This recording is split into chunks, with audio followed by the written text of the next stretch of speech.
One Wild Christmas. Written and illustrated by Nicholas Holdland. Published by Kids Can Press.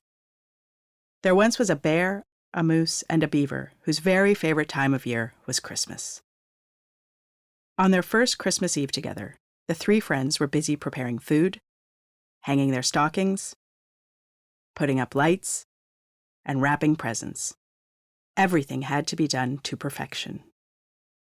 But when they turned their attention to trimming the Christmas tree, they suddenly realized that they had forgotten the most important decoration of all. Quickly, the moose and the beaver rushed out into the forest. The bear followed close behind.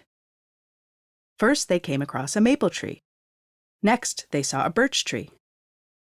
Then, they bumped into a towering cedar tree. None were quite right. Finally, they found a pine tree. It was sweet-smelling, had long, soft needles, and was just the right size. But to the bear's horror, the beaver went to chop down the tree. The bear loved all living things, especially trees, and this was the most beautiful tree he had ever seen.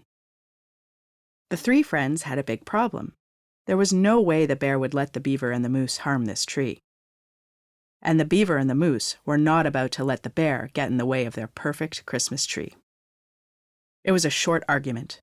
The moose and the beaver were no match for the bear's strength. The bear was happy the tree was safe, but he worried that his love of trees might ruin their Christmas. Then he had an idea. The bear grabbed his sled and raced home.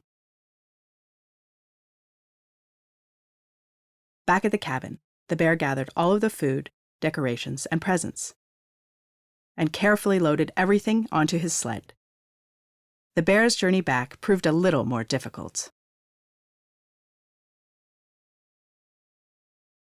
The moose and the beaver were relieved to see their friend, and as soon as they saw the sled loaded with presents, food, and Christmas decorations, they knew exactly what the bear had in mind. Together, the friends set up a table with all the food, arranged their stockings, hung the ornaments, and placed the presents under the tree.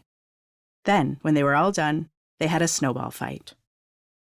At last, the bear, the moose, and the beaver were ready to celebrate. Not only did they agree that this tree was perfect, it was also the perfect Christmas.